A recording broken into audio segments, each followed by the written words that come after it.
তাল ফুরিয়ে যাবার আগে অসম্ভব মজাদার তালের তুলতুলে নরম ফুলকো পোয়া পিঠা এবং লোভনীয় স্বাদের তালের ভাপা পিঠার রেসিপিটি একবার ট্রাই করে দেখতে পারেন। দুর্দান্ত স্বাদের পিঠাগুলো খেতে এতটাই মজার হয় যে একবার বানিয়ে খেলে বারবার খেতে ইচ্ছা করবে। তো আশা করছি বরাবরের মতোই আজকের আমার এই রেসিপি দুইটাও আপনাদের অনেক ভালো লাগবে এবং উপকারে আসবে। আর ভালো লাগলে অবশ্যই একটি লাইক দিয়ে শেষ পর্যন্ত সাথেই থাকবেন। শোয়ার কথা না বাড়িয়ে চলে যাচ্ছি এবারের মেকিং প্রসেসিংয়ে।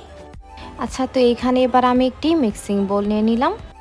তো এবার আমি এইখানে নিয়ে নিলাম প্রায় 1.5 কাপ পরিমাণ চালের গুঁড়া। আর এইখানে চালের গুঁড়ার পরিবর্তে সুজিও ব্যবহার করা যাবে। তো চালের গুঁড়াটা আমি 2 বারে নিয়ে নিলাম আর কি। সাথে প্রায় 1/2 কাপ পরিমাণ ময়দা এবার আমি এখানে নিয়ে নিলাম। চিনি নিয়ে নিলাম প্রায় 1/2 কাপ পরিমাণ। তবে চিনিটা আপনারা নিজের পছন্দ অনুযায়ী কমিয়ে অথবা বাড়িয়ে অ্যাডজাস্ট করে নিতে পারবেন। আর চাইলে এখানে গুঁড়ো ইউজ করা যাবে। টেস্ট ব্যালেন্স করার জন্য 1 চিমটি মানে প্রায় 1/4 চা চামচ পরিমাণ লবণ নিয়ে নিলাম। সাথে নিয়ে নিলাম প্রায় 1 কাপ পরিমাণ তালের রস। আর এইটা আমি জাল করে রুমের স্বাভাবিক তাপমাত্রায় ঠান্ডা করে নিয়েছি।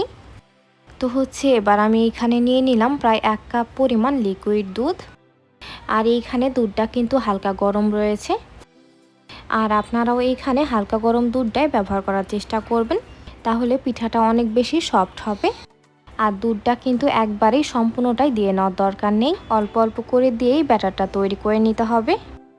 আর এইখানে দুধের পরিবর্তে শুধুমাত্র পানি দিয়েও ব্যাটারটা তৈরি করে নেওয়া যাবে।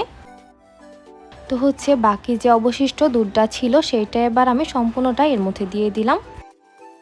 আর পিঠার ব্যাটারটা এবার আমি সুন্দরভাবে করে তৈরি করে নিচ্ছি।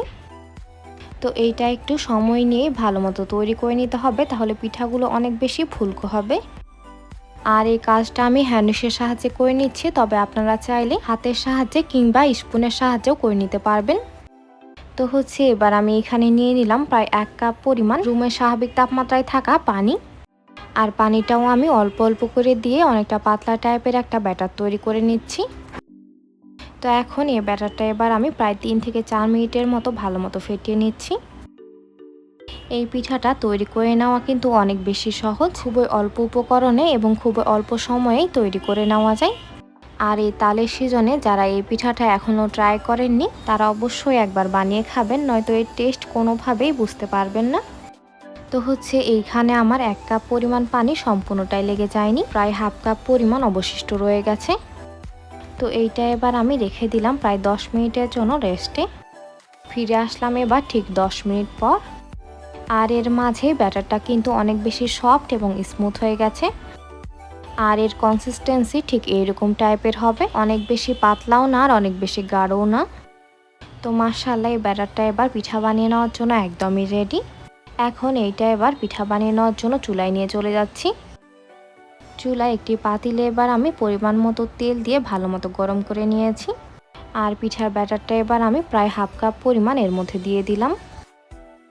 এখন একটি ছাঁকনির সাহায্যে পিঠাটাকে এবার এইরকমভাবে করে কিছুক্ষণ চাপতে হবে। দেন এইটাকে এবার উল্টিয়ে আবারও ছাঁকনির সাহায্যে কিছুক্ষণ চাপতে হবে, তাহলেই দেখবেন পিঠাটা একদম সুন্দরভাবে করে ফুলে যাবে। এখন এইটা এবার ফুলে যাওয়ার পর এটাকে এবার উল্টিয়ে পাল্টিয়ে সুন্দরভাবে করে ভেজে নিতে হবে। আর এইটা আপনারা নিজের পছন্দ অনুযায়ী সুন্দরভাবে করে ভেজে নিতে পারবেন। তো এবার পিঠার মধ্যে সুন্দর একটা কালার চলে এসেছে। আর এটাকে এবার আমি উঠিয়ে নিলাম। আর উঠিয়ে অবশ্যই এর মধ্যে এক্সট্রা তেলটা ভালো মতো ছাড়িয়ে নিতে হবে। সেমভাবে করে এবার আমি আরও একটি পিঠা ভেজে দেখিয়ে দিচ্ছি, যেন আপনাদের বুঝতে কোনো অসুবিধা না হয়। সো ভিউয়ার্স, আপনারা যারা এতক্ষণ পর্যন্ত আমার ভিডিওটি দেখছেন অথচ আমার চ্যানেলটি সাবস্ক্রাইব করেননি, তারা অবশ্যই আমার চ্যানেলটি সাবস্ক্রাইব করে দিবেন এবং পাশে থাকা বেল আইকনে ক্লিক করে দিবেন আমার পরবর্তী ভিডিওর নোটিফিকেশন সবার আগে পেতে। আর অলরেডি যারা সাবস্ক্রাইব করে ফেলেছেন তাদের জানাচ্ছি অসংখ্য ধন্যবাদ। একই রকমভাবে এবার আমি সবগুলো পিঠা ভেজে নিলাম। আর সবগুলো পিঠাই একদম ফুলকো ফুলকো হয়েছে। তো এর মাঝে তৈরি হয়ে গেল অসম্ভব মজাদার এবং তুলতুলে নরম তালের পোয়া পিঠা। সো ভিউয়ার্স, রেসিপিটি ভালো লাগলে বাসায় একবার অবশ্যই ট্রাই করবেন। আর রেসিপিটি কেমন লাগলো অবশ্যই একটু কমেন্ট করে জানাবেন। ভালো লাগলে অবশ্যই ফ্রেন্ডস এবং ফ্যামিলির সাথে শেয়ার করবেন। আর এই পিঠাটা যে ঠিক কী পরিমাণ তুলতুলে হয়েছে আশা করি আপনারা দেখে নিশ্চয়ই বুঝে নিয়েছেন। তো তো হচ্ছে এখন এবার আমি অসম্ভব মজাদার এবং লোভনীয় স্বাদের তালের ভাপা পিঠার রেসিপিটি আপনাদের সাথে শেয়ার করব। আশা করছি এই রেসিপিটাও আপনাদের অনেক ভালো লাগবে এবং উপকারে আসবে। আর ভালো লাগলে অবশ্যই একটি লাইক দিয়ে শেষ পর্যন্ত সাথেই থাকবেন। তো চলে যাচ্ছি এবার এর মেকিং প্রসেসিংয়ে। আচ্ছা, তো এইখানে এবার আমি একটি মিক্সিং বোল নিয়ে নিলাম। তো এবার আমি এখানে নিয়ে নিলাম রুমের স্বাভাবিক তাপমাত্রায় থাকা একটা ডিম। আর ডিমটা যদি ফ্রিজে থাকে তবে অবশ্যই 1 ঘন্টা আগে বের করে রাখবেন। তো হচ্ছে এবার আমি এখানে নিয়ে নিলাম প্রায় 1/3 কাপ পরিমাণ চিনি। আর চিনিটা নিজের পছন্দ অনুযায়ী কমিয়ে অথবা বাড়িয়ে অ্যাডজাস্ট করে নিতে পারবেন। একটি হ্যান্ড উইশের সাহায্যে চিনিটা এবার মেল্ট হয়ে আসা পর্যন্ত এটাকে এবার আমি ভালো মতো ফেটিয়ে নিচ্ছি। তবে আপনারা চাইলে এখানে চিনিটা ব্লেন্ডারে গুঁড়া করে সেটাও ব্যবহার করতে পারবেন, তাহলে এই কাজটা আরও অনেক বেশি ইজি হয়ে যাবে। তালের এই কেক বা পিঠা যেটাই বলেন না কেন, এটা খেতে কিন্তু অনেক বেশি মজা হয়। তাই তাল ফুরিয়ে যাওয়ার আগে এই পিঠাটা অবশ্যই একবার ট্রাই করবেন। এইটা এবার আমি প্রায় 2 মিনিটের মতো একদম ভালো মতো ফেটিয়ে নিলাম। আর চিনিটা একদম ভালো মতো মেল্ট হয়ে গেছে। তো হচ্ছে এবার টেস্ট ব্যালেন্স করার জন্য এখানে এবার আমি দিয়ে দিলাম প্রায় 1/4 চা চামচ পরিমাণ লবণ। সাথে দিয়ে দিলাম প্রায় 1.5 কাপ পরিমাণ চালের গুঁড়া। আর সেম কাপে মেপে চালের গুঁড়াটা আমি 2 বারে দিয়ে নিলাম আর কি। আচ্ছা, কারো হাতের কাছে চালের গুঁড়া অ্যাভেলেবল না থাকলে এখানে ময়দা বা আটা যে কোনোটাই ব্যবহার করা যাবে। প্রায় 1/2 কাপ পরিমাণ ফ্রেশ কুড়ানো নারিকেল এবার আমি এখানে দিয়ে দিলাম। সাথে দিয়ে দিলাম প্রায় 2 টেবিল চামচ পরিমাণ সুজি। প্রায় 1 চা চামচ পরিমাণ বেকিং পাউডার এবার আমি এখানে দিয়ে দিলাম।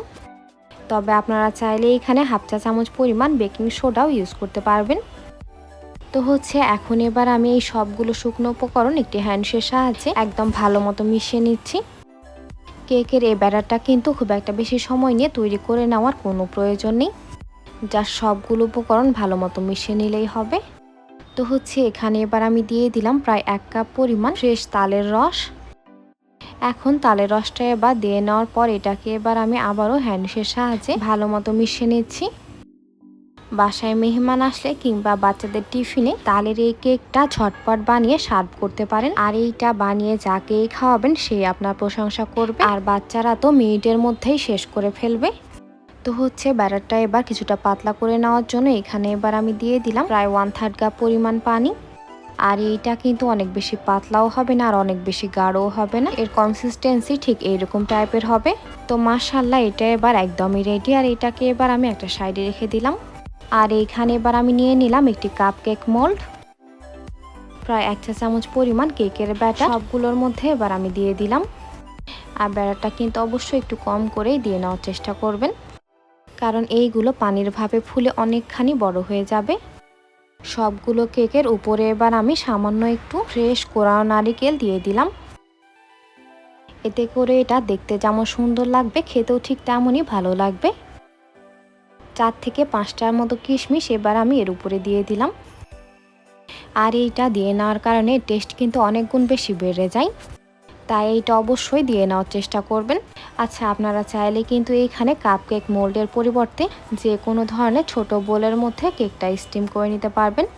তবে অবশ্যই বোলের মধ্যে সামান্য একটু অয়েল ব্রাশ করে নিতে হবে। তো হচ্ছে এবার আমি একটি পাতিলের মধ্যে সামান্য পানি দিয়ে এর উপরে একটি স্ট্যান্ড দিয়ে নিয়েছি। আর এর মধ্যে এবার কেকের মোলটা বসিয়ে দিলাম। এখন চুলার আঁচ মিডিয়াম হিটে রেখে এটাকে এবার আমি ঢাকনা লাগিয়ে রেখে দিলাম প্রায় 10 মিনিটের জন্য। আর ঢাকনায় থাকা ছিদ্রটা একটি কাগজের সাহায্যে বন্ধ করে দিলাম। ফিরে আসলাম এবার আমি ঠিক 10 মিনিট পর। আর এর মাঝে পিঠাগুলো কিন্তু মাশাআল্লাহ অনেকখানি ফুলে গেছে। একটি টুথপিকের সাহায্যে এবার আমি চেক করে দেখে নিচ্ছি এটা পারফেক্টলি বয়েল হয়েছে কিনা। টুথপিকটা একেবারে ক্লিন এসেছে, মানে এটা একদম পারফেক্টলি রেডি। এখন মোলটা এবার সম্পূর্ণভাবে ঠান্ডা হয়ে যাওয়ার পর পিঠাগুলো এবার আমি ডিমোল্ড করে নিচ্ছি।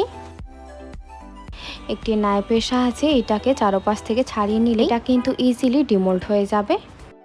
তো হচ্ছে সেমভাবে করে এবার আমি সবগুলোকেই ডিমোল্ড করে নিচ্ছি। তো এর মাঝে তৈরি হয়ে গেল অসম্ভব মজাদার তালের তুলতুলে নরম কেক। সো ভিউয়ার্স, রেসিপিটি ভালো লাগলে বাসায় একবার অবশ্যই ট্রাই করবেন। আর রেসিপিটি কেমন লাগলো অবশ্যই একটি কমেন্ট করে জানাবেন। আর ভালো লাগলে অবশ্যই ফ্রেন্ডস এবং ফ্যামিলির সাথে শেয়ার করবেন। তো আজকের মতো এখানে বিদায় নিচ্ছি। এতক্ষণ সাথে থাকার জন্য অসংখ্য ধন্যবাদ। আল্লাহ হাফেজ।